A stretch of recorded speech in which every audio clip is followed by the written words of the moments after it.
السلام عليكم ورحمة الله وبركاته. إن الحمد لله نحمده ونستعينه ونستغفره ونعوذ بالله من شرور أنفسنا ومن سيئات أعمالنا. من يهده الله فلا مضل له ومن يضلله فلا هادي له. أشهد أن لا إله إلا الله وأشهد أن محمدا عبده ورسوله.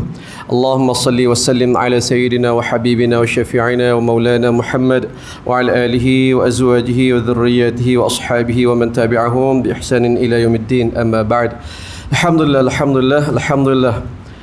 Sehat semua jemaah sekalian. Alhamdulillah. Jumpa lagi kita kali kedua dalam bulan yang mulia ini. Puas hati tuan-tuan. Saya puas solat di sini dengan si Imam faham tak tahu. Jazakumullah khairan katsira ala qira'atika jamilah. Alhamdulillah. Tuan-tuan daripada awal Isyak tadi. Isyak sampailah ke 2 rakaat terakhir witir. Imam baca surah apa tapi satu kisah sahaja. Kisah tentang kisah Nabi Musa AS, dan dibaca tanpa takalluf, tanpa maksa-maksa baca biasa kita yang Allah bagi sedikit kefahaman, boleh memahami Al-Quran, kita menjiwai sonok ya Allah kisah tu, membayangkan apa hikmah Allah Subhanahu Wa Taala banyak cerita tentang Nabi Musa dalam Al-Quran. Walhal Al-Quran itu turun kepada Nabi kita sallallahu alaihi wasallam. Paling kurang tuan-tuan rahmat Allah, kisah itu dia menjadi motivasi kepada Nabi sallallahu alaihi wasallam. Perjalanan hidup Nabi kita sallallahu alaihi wasallam persis perjalanan hidup Nabi Musa alaihi salam. Dua-dua tokoh reformasi, membawa kata perubahan kepada masyarakat. Nabi Musa terlebih dahulu, kemudian Nabi kita sallallahu alaihi wasallam. Dan banyak perkara, banyak babak dalam kehidupan Nabi Musa yang dibaca oleh Imam melalui ayat-ayat tadi sangat orang kata relatable, boleh dikaitkan dengan apa yang Nabi lalui. Saya membayangkan begitu, ya Allah, Nabi lalui itu, sebelum itu Nabi Musa dah lalui. Bagaimana ujian menentang musyrikin satu, kemudian berdepan pula dengan kerenah umat dia. Tapi beza dia Nabi sallallahu alaihi wasallam kita dengan Nabi Musa, Allah beri anugerah yang ataupun kenikmatan yang Allah tidak beri kepada Nabi Musa alaihi salam dari sudut pengikut dia. Allah cerita Nabi Musa, dia berdepan dengan Firaun, berdepan dengan ini, dengan musyrik, tapi dalam sama dia terpaksa layan kerana kaum dia. Kaum dia dah lah berjuang sama-sama, tapi boleh nanti buat syirik lagi, sesak nafas tuan. Tapi Nabi kita sallallahu alaihi wasallam, Allah beri sahabat Nabi, para sahabat yang ikhlas, yang berjuang, yang beriman, dia teguh. Tak Nabi rasa begitu tuan. Dan kita tahu pula kemuncak perjuangan Nabi Musa AS, kalau nak kira secara bandingan, dia tak berjaya secara ni, tapi pada ukuran. Kenapa kita kata tidak berjaya? Kerana Nabi Musa kemuncak dia ada misi untuk nak bina negara, bina negara, nak ambil balik Palestin, itu permulaan dia. Tapi apa kata kaum dia? Kau pergilah engkau dengan Tuhanmu, kami tunggu sini. Kau berjaya baru kami masuk, kan? Itu perangai kaum Nabi Musa Bani Israil ketika itu. Akhirnya dengan Nabi Musa sendiri tak dapat masuk, terbuang 40 tahun, yatihuna fil ard, 40 tahun mereka terpaksa menerawang atau jadi orang kata gelandangan di luar tuan. Tapi Nabi kita sallallahu alaihi wasallam, Allah bagi rasa kemuncak itu, bagi rasa dapat membentuk negara Islam dengan para sahabat dan sebagainya, dan kemudian mewarisi pula sahabat Nabi negara Madinah itu. Daripada kisah itu saya duk bayang begitulah. Nabi kita baca kisah itu memberi motivasi semangat kepada Nabi sallallahu alaihi wasallam. Sebenarnya bukan itu yang nak bincang ini tuan-tuan. Saya diamanahkan untuk sama-sama kita tadabbur surah At-Takatsur. Tadi dia muqaddimah ataupun selingan terpaksa sebut, saya rasa sebab nak bagi satu, nak berkongsi rasa yang sepanjang kita tarawih tadi, masya-Allah sonok tuan. Dan mungkin yang sebahagian kita yang tak merasai, at least dia boleh buat rasa-rasa. Oh, sebenarnya tadi syok juga rupanya. Begitu tuan-tuan. Baik, kita masuk kepada perbincangan sebenar kita, iaitu tentang surah At-Takatsur. Nah, insya-Allah tuan-tuan di sini program diaturkan, saya ingat sangat bermanfaat. Boleh dibuat di tempat-tempat yang lain. Kita ulang kaji, tadabbur surah-surah kecil sepanjang 30 hari Ramadan ini. Ini kita masuk surah At-Takatsur. Alhaakumut takatsur. Baik tuan-tuan rahmat Allah, mari kita ulang kaji tentang surah ini. Pertama, tuan-tuan hafal kan? Haji hafal kan semua? Tu meniti di mulut sambil tidur pun boleh sebut kan? Alhaakumut takatsur. Kamu telah sungguh telah melalaikan kamu at-takatsur. Sikap, perangai bermegah-megah, membanding-banding, itu at-takatsur. Hatta zurtumul maqabir, sehinggalah kamu ziarah, melawat kubur. Kalla, janganlah macam tu. Saufa ta'lamun, nanti kamu tahu sendiri apa benda akibatnya nanti. Thumma kalla, jangan macam tu. Saufa ta'lamun, nanti kamu akan tahu sendiri. Kalla law ta'lamuna ilmal yaqin, janganlah macam tu. 3 kali. Allah, kalla, kalla, kalla. Jangan macam tu. Jangan ada perangai at-takatsur. Kita hurai nanti apa maksud at-takatsur. Kalla law ta'lamuna ilmal yaqin. Nanti kamu tahulah sendiri dengan ilmal yaqin, dengan ilmu. La tarawunnal jahim, kamu akan tengok sendiri neraka al-jahim. Thumma la tarawunnaha 'ainal yaqin, dan kemudian nanti kamu setakat tengok dengan tahu dengan ilmu yaqin, tahu dengan tengok sendiri, ainul yaqin. Thumma, nanti la tus'alunna yawma idzin 'ainin na'im, kamu akan dipersoalkan tentang nikmat. Tuan-tuan, berapa ayat tadi? Ada 7 atau 8 ayat surah At-Takatsur ini, yang surah yang patut menjadi peringatan kepada kita. Saya lah lebih-lebih lagi tuan-tuan, semualah kita kena ada kaitan. Paling tidak kita ingatkan diri kita, alhaakumut takatsur, alhaakumut takatsur, sebab kita boleh jadi ada perangai itu tuan-tuan. Kita pergi dulu kepada kalau ditanya, kita tahu bahawa ayat ataupun surah Al-Quran itu boleh dipecah kepada 2, Makkiyah, Madaniyah kan? Surah Makkiyah, surah Madaniyah. Surah Makkiyah, surah yang diturun sebelum Nabi berhijrah. Bermula Nabi berjuang di Mekah sehingga Nabi berhijrah ke Madinah. Ini surah Makkiyah. Madaniyah, sempena nama Madinah, iaitu surah yang turun selepas Nabi berhijrah. Soalan, surah At-Takatsur surah Madaniyah ke Makkiyah? Umum kita tengok tafsir, kita tengok apa huraian umum akan sebut, kita tengok senarai pun, tuan-tuan tengok senarai Quran, saya tak ingat nak tengok, nak double check, tapi saya rasa At-Takatsur termasuk dalam surah Makkiyah.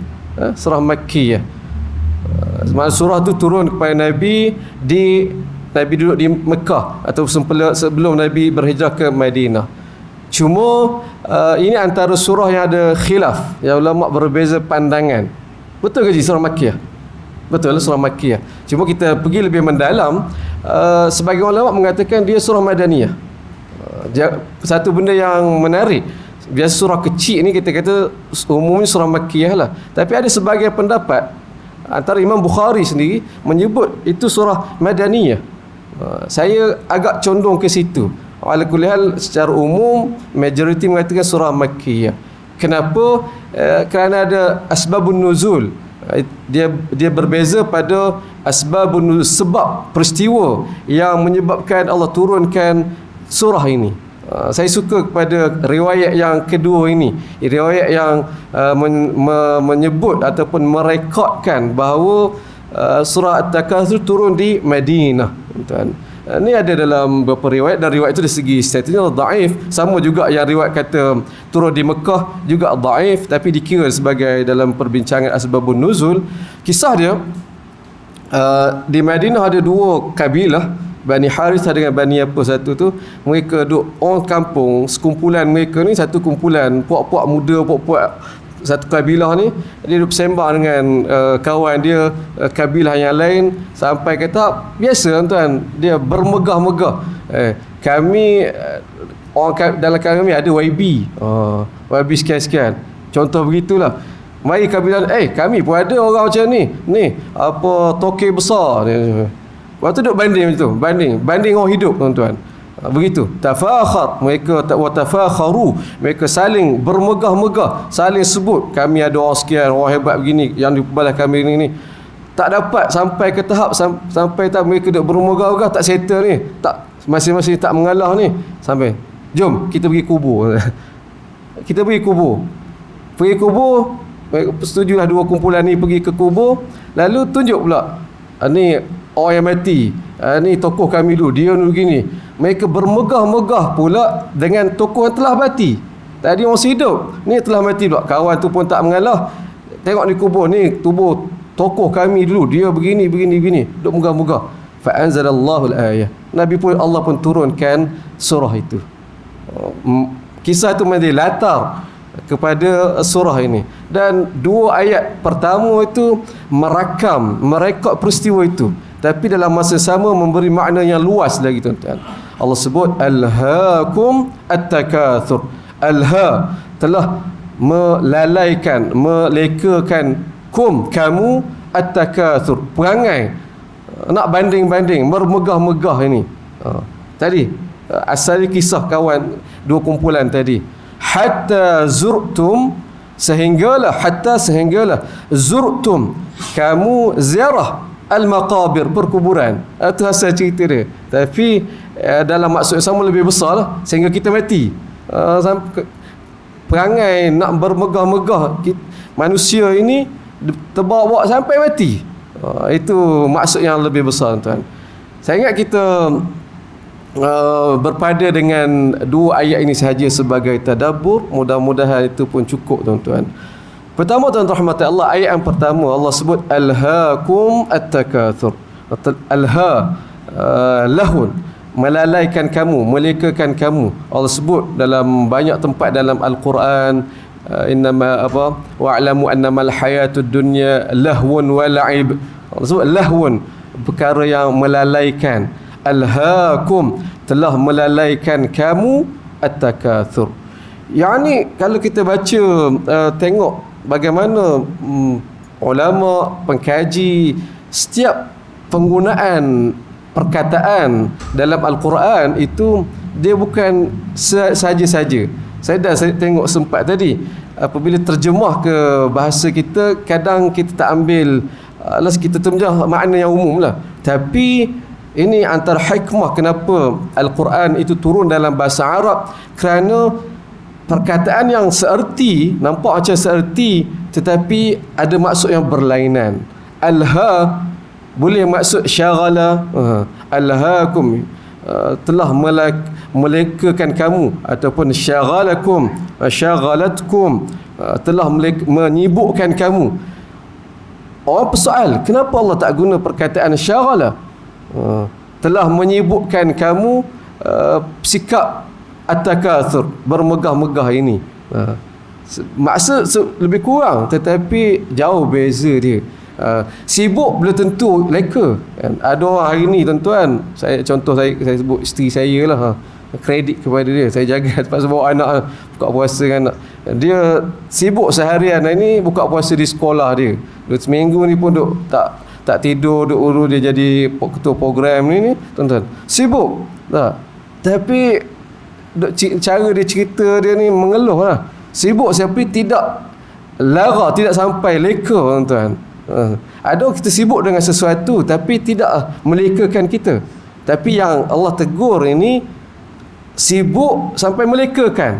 Alhaakum, telah melekakan kamu at-takatsur, perangai takatsur, bermegah-megah, berbanding-banding. Yang ini juga dihurai, disebut kenapa Allah tak attack, tak serang, tak tuju kepada orang, mutakatsir. Sebab kalau tengok ayat-ayat yang lain, Allah tuju, Allah baik sentuh fasiqin, zalimin, kan, kafirin, orang tu, orang kafir, fasik, orang yang fasik, zalimin, orang zalim. Allah sebut, Allah tuju kepada orang yang ada sikap sendiri. Tetapi apabila nak cerita tentang perangai at-takatsur ini, Allah tak tuju kepada orang mutakatsir kalau bahasa dia. Allah tak kritik, Allah tak sindir orang yang berbangga-bangga. Tak. Nak kata tuan-tuan rahmat Allah, orang yang baik pun boleh jadi terjebak dengan perangai ini. Orang yang memang perangai dia mutakatsir banding-banding itu sama telah lah, tak tepi. Tapi yang ni tuju kepada orang baik-baik juga. Dan asbab nuzul tadi pun turun kepada di Madinah, kepada para sahabat Nabi Islam. Ingat ni, mana berkaitan dengan kita. Yang tu saya kata saya lebih dekat kepada pandangan yang kedua. Turun ini di Madinah berbanding di Mekah. Di Mekah riwayat asbab nuzul tuju kepada orang kafir. Tapi tak berapa nak kena tuan. Di kita sendiri. At-takatsur, perangai bermegah-megah, nak banyak-banyak, nak himpun duit, nak himpun harta tuan-tuan rahmatullah. Tuan-tuan rahmat Allah Subhanahu wa taala. Apa perkara yang manusia bermegah-megah tuan?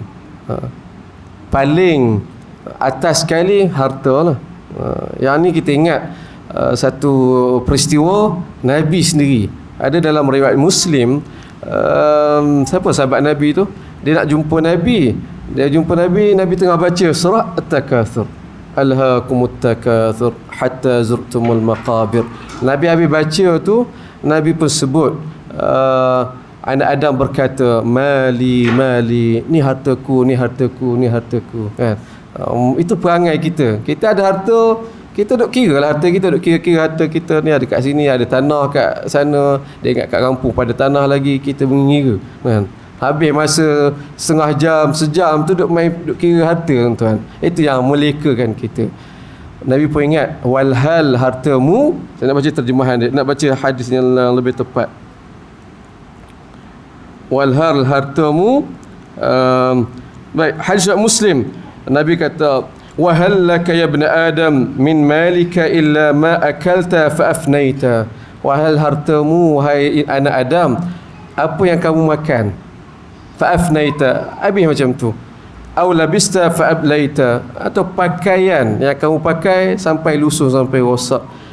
Au tasaddaqta fa amdaita, ataupun harta yang kamu sedekahkan lalu kamu buat tak ingat lah, kira habis macam tu. Itu saja. Nabi nak sebut, Nabi nak ingatkan kepada, walau Nabi sebut tak ada orang tuan. Nabi bermonolog, mengingatkan diri Nabi sendiri, manusia. Kita duk kira manusia duk menyebut mali, hartaku, hartaku. Sedangkan harta kau tu ada 3 sahaja. Benda apa saja kau makan, habis. Pakaian yang kamu pakai sampai rosak, ataupun duit yang kamu sedekahkan, harta yang kamu infakkan, yang kamu lepaskan begitu. Itu je harta kita. Lepas pada tu yang kita duk kata harta kita apa semua tuan-tuan, tu harta orang lain lah. Saya tak kata orang saya duk ingat Allah, harta orang lain. Kita mati jadi harta orang lain. Itu Allah tuan-tuan rahmatullah. Pertama kita akan, manusia akan bermegah-megah dengan harta tuan-tuan. Yang kedua, yang ni lebih terasa pada saya tuan-tuan, kedudukan. Al-jah, kedudukan. Kedudukan dalam bentuk pengikut yang ramai, kedudukan dalam bentuk influence, pengaruh orang dengar kata-kata kita. Ini kedudukan hari ini. Kedudukan pada hari ini dalam bentuk, kalau orang tu terlibat dalam, kata aktif dalam media sosial, like yang ramai, follower yang ramai. Ini tuan-tuan, dia sangat relevan sehingga pada hari ini. Walhal saya ada buat bacaan sedikit. Masya Allah, para salafus salih mereka sangat menjaga hal ini. Jangan sampai kita dilekakan dengan kedudukan ini. Saya pun baca, Allah sentak tuan, kena kat kita tuan. Baik, saya nak sebut antara kisah yang banyak di sini, sebut beberapa yang merekodkan para salafus salih itu sangat menjaga hal, orang kata fitnah kedudukan, fitnah penghormatan ini. Antara Ibnu Mas'ud, satu hari Ibnu Mas'ud dia keluar, kharaja min manzilihi fatabi'ahu jama'ah. Dia keluar dari rumah dia. Ibnu Mas'ud zaman Nabi lagi, Nabi angkat dia sebagai guru Al-Quran. Nak belajar Al-Quran, belajar ada 4 orang ni. Salah seorang Ibn Mas'ud. Dia guru Al-Quran, dia ulama ummah ketika itu. Satu hari dia keluar dari rumah dia, lepas tu orang dia ikut dia, satu kumpulan ikut dia. Yalah guru kan, kita pun nak kumun lah. Kumun dia nak ra'i dia, nak ni tuan-tuan. Marah dia tuan-tuan, marah dia. Alama tattabi'uni. Bagi dia ikut aku. Sibuk. Buat apa ikut aku ni? Nak bersama gini-gini ni. Fa wallahi, dia kata, fa wallahi law ta'lamuna ma ughliqa alaihi babi ma tabi'ani minkum rajulan. Dia kata, demi Allah, kalau kamu semua tahu apa yang berlaku di balik pintu dalam rumah dia lah, pasti tak sampai 2 orang yang akan ikut aku. Dan sungguh Ibn Mas'ud, kalau kita tahu kisah Ibn Mas'ud, dia zaman Nabi lagi, dia disara oleh isteri dia. Bukanlah ni melekeh dia, tak, isteri dia lebih kaya daripada dia, isteri dia sara dia. Dan zaman itu begitu, sebagian sahabat Nabi sibuk kepada tugasan dia, bab nafkah ni isteri. Dan adalah dia punya kedudukan, dia dengan isteri itu lebih tinggi isteri dia. Jadi apabila disebut begini, saya boleh bayang mana hal rumah tangga tu, kalau orang tahu boleh orang tak hormat lah. Tuan-tuan tahu saya di rumah boleh jadi tak ni kan. Kita yang nampak bagus di luar, tak nampak kita realiti kat rumah kita bagaimana. Itu kata Ibn Mas'ud, fa wallahi, sungguh demi Allah, kalau kamu tahu apa yang ataupun kehidupan aku di belakang, di balik pintu aku, tak ada seorang pun, tak sampai 2 orang yang akan ikut aku. Allah. Ini Ibn Mas'ud, dia jaga diri dia tuan-tuan. Lalu dalam riwayat lain dia kata, irji'u, balik dah pergi, balik bersurailah, fa innahu dhullah littabi' wa fitnatul lil matbu'. Benda yang kamu buat sekarang ni adalah satu penghinaan bagi siapa yang ikut, dan ujian, fitnah bagi yang diikuti. Dua-dua tuan-tuan. Ini Ibn Mas'ud. Kalau kita hormat sangat tuan-tuan, tak hormat sangat. Kemudian ada kisah-kisah yang lain juga. Antara Abu Aliyah, dia pesan kepada kawan dia, idza jalasa ilaihi aktharu min, dia keadaan dia, idza jalasa ilaihi aktharu min 4 qam. Dia buat kuliah tuan-tuan. Ulama dulu begitu. Orang yang mengajar bersepah ramai, tapi yang sampaikan anak murid tu tak cukup anak murid ni, tak sikit. Itu pun sebahagian para ulama salafus salih, mereka sangat menjaga. Antara Abu Aliyah, dia kata, dia situasi dia, orang kata wa kana Abu Aliyah idza jalasa ilaihi akthar min 4 qam. Abu Aliyah dia buat kuliah tuan-tuan. Kuliah dia tu sikit. Dia kata kalaulah kuliah dia ada 4 orang, sampai 4 orang yang ikut kuliah, dia bangkit, dia tinggal kuliah tuan-tuan. Dia tak jadi ikut kuliah. Pelik tuan-tuan. Pelik. 4 orang dengar kuliah dia tutup kuliah dia. 3, 2 okey lagi. Sebab apa tadi? Dia nak elak rasa syuhrah, rasa hebat aku ni, ramai orang dengar kuliah aku. Ni ulama-ulama terdahulu. Saya dengar Allah. Kita begitu, tak sedar lah, tak amal. Tadi 4 saf, tengok yang dengar kuliah tadi, tinggal 2 saf tak sampai. Mari perasaan tuan-tuan. Tapi ulama tidak begitu. Dia tidak begitu. Khalid bin Ma'dan pun sama juga, idza 'azamat halqatu qama wa sarafa karahatal syuhra. Khalid bin Ma'dan pun begitu juga. Apabila halaqah pengajian dia makin besar, dia bangkit, tinggal dia tuan. Dia tak rasa tak sedap. Itu ulama dahulu. Tuan-tuan, nampak tengok jam dah ni. Kita berhentilah setakat ini tuan-tuan rahmat Allah. Satu ayat sahaja tuan-tuan. Alhaakum at-takatsur. Jadi ini peringatan Allah sebut kepada kita, jangan kita sampai dilekakan dengan at-takatsur, sifat berbangga-bangga dalam pelbagai keadaan. Ada orang dileka dengan kedudukan, ada orang dengan harta, ada orang dengan apa sahaja tuan-tuan. Dia luas. Jadi kita ingat pengertian. Dan menarik, saya sebut sikit lagi tuan-tuan. Ayat yang kedua Allah sebut hatta zurtum al-maqabir. Sehinggalah kamu ziarah kubur. Kalau terjemahan, tuan-tuan ingat terjemahan, saya tak ingat, saya tengok tadi terjemahan bahasa Melayu kita, dia akan sebut sehingga kamu masuk kubur. Betul? Sehingga kamu mana matilah, masuk kubur. Bahasa Arab Kita sebut tadi kenapa antara hikmah Allah turun Al-Quran dalam bahasa Arab, pemilihan kata itu ada makna. Betul terjemah apa? Masuk sehingga kamu masuk ke kubur. Betul lah, itu maksud yang selapis. Dia ada maksud berlapis-lapis. Ada seorang Arab kampung. Orang Arab ni yang kalau duduk kampung tu lebih menguasai kehalusan makna, kedalaman bahasa tu. Dia dengar orang baca alhaakumut takatsur hatta zurtumul maqabir. Dia pun kata mazzair bimuqim, dia kata orang yang ziarah tak duduk lama, dia kata. Sebab hatta zur tu maksud ziarah. Terjemahan bahasa kita ziarah ni apa? Melawat. Sehingga kamu melawat kubur. Sehingga kamu ziarah kubur. Kita pergi melawat orang, kita pergi ziarah orang, sekejap ke lama? Sekejap ke ataupun orang sampai duduk situ? Tak. Sekejap je. Anda ada tempoh dia. Nak sebut dia tempoh di kubur itu ada had dia. Bertempoh hatta zurtumul maqabir, ya, sehingga kamu melawat, kamu ziarah ke kubur sampai masa nanti. Bukan itu kesudahan dia, sama ada syurga ataupun neraka, akhirat nanti. Masya Allah tuan-tuan, Allah pemilihan kata tu tepat, sehingga kamu melawat, ziarah ke kubur. Makna kata mati masuk kubur, tapi duduk situ tak lama lah. Yang kesudahan dia selepas pada tu, syurga ataupun neraka. Tuan-tuan rahmati Allah, tak puas tuan-tuan lah. Saya lah tuan-tuan, Allah boring lah Ustaz. Saya nak pergi ayat terakhir. Boleh tuan-tuan? Ayat ni skip ayat terakhir. Thumma latus'alunna yawma idzin 'anil na'im. Kisah ni surat Takatsur cerita tentang nikmat, bermegah dengan nikmat dan sebagainya. Saya nak bawa terakhir. Allah sebut tadi thumma latus'alunna yawma idzin 'anil na'im. Kemudian nanti akhirat nanti kamu duduk di kubur sekejap je. Yang penentu dia al-jahim ataupun jannah, syurga ataupun neraka.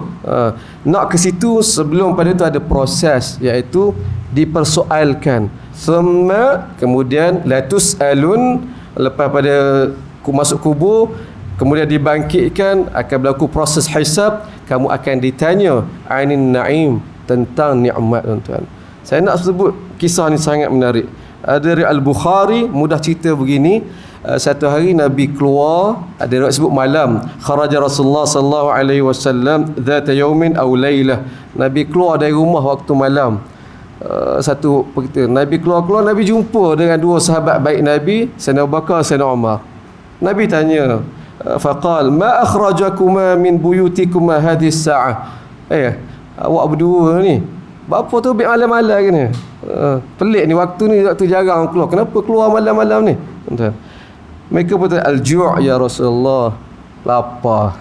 Masa kita lapar tu, keluar rumah sebab lapar, cari makanan tu. Ini keadaan ketika itu, al-ju' ya Rasulullah, lapar. Nabi pun kata, wa ana walladhi bi nafsi bi yadihi la akhrajani alladhi akhrajakuma. Saya pun samalah. Saya keluar pun sebab sebagainya kamu keluar lapar juga. Nabi keluar rumah lapar tuan-tuan. Sayyidina Abu Bakar, Sayyidina Umar keluar sebab lapar, cari makanan. Lalu qumu, jom kita pergi cari makan. Mereka pun bertiga, faqamu ma'ahu, dari sahabat Nabi yang dulu ikut Nabi, pergi cari. Agak-agak adalah seorang sahabat Ansar yang kata kita pergi rumah dia lah, kut dia jamu kita ke, begitu tuan-tuan. Faqama fa'ata rajulan minal ansar. Betul, pergi ke rumah salah seorang sahabat Ansar. Pergi ke rumah dia tak ada. Tapi ada isteri dia. Isteri dia pun marhaban wa ahla, sambut dia lah. Sambut Nabi dengan Abu Bakar dan Umar Maisun. Tapi Nabi segan lah. Nabi pun nak berpaling, elok je. Sahabat Ansar tu on the way balik dah jumpa. Dan sahabat Nabi, insya-Allah mereka menghormati sahabat Nabi, menyanjung dia. Masa tu musim susah tuan. Dia sahabat Ansar ni pun baru pergi kutip kurma, cari yang masih ada kurma. Ajak, dia kata, Allah ni lah aku rasa bertuah sangat, aku menerima tetamu yang mulia.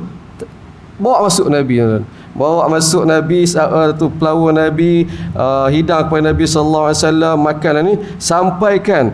Dia buat apa tuan-tuan? Dia sembelih pula, fadzabaha lahum, dia sembelih pula syah, kambing. Ni tetamu besar ni, tamu nak taja Nabi. Lalu mereka pun makan wa syaribu, falamma syabi'u wa rawu qala Rasulullah sallallahu alaihi wasallam. Ni penting tuan.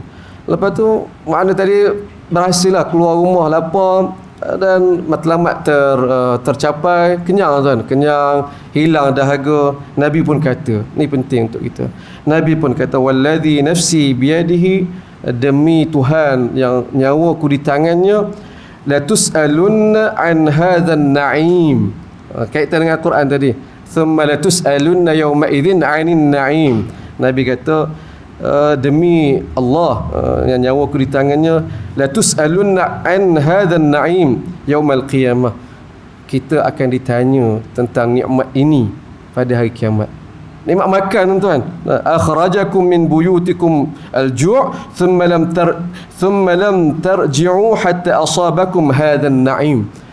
Kita keluar tadi disebabkan kelaparan, kemudian kita kembali ke rumah dalam disebabkan naim, nikmat ini akan dipersoalkan tuan-tuan, akan dipersoalkan.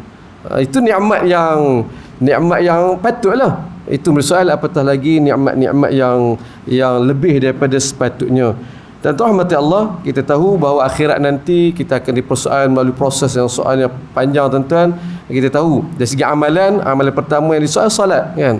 Tapi dari segi ibadat, dari segi nikmat tuan-tuan, dalam riwayat Tirmizi Nabi sebut inna awwala ma yus'alu anhu yaumal qiyamah, sesungguhnya perkara pertama yang ditanya terhadap hamba iaitu berkenaan dengan nikmat, iaitu apa? Minan na'im alam nusihha laka jismak, tentang kesihatan tubuh badan. Bukankah kami memberikan kesihatan tubuh badan awak? Itu yang pertama. Tubuh badan kita akan dipersoalkan. Adakah kesihatan kita, kekuatan kita ini gunanya untuk agama, dunia untuk nikmat, untuk manfaat, ataupun banyak guna kepada yang sebaliknya. Dan rahmat Allah SWT, ingat pada tiap kali kita baca surah At-Takatsur tentang ini. Dan rahmat Allah SWT. Saya berhenti setakat ni, minta maaf ambil masa. Mudah-mudahan bermanfaat tadabbur kita malam ni. Subhanakallahumma bihamdika asyhadu an la ilaha illa anta astaghfiruka wa atubu ilaik. Assalamualaikum warahmatullahi wabarakatuh.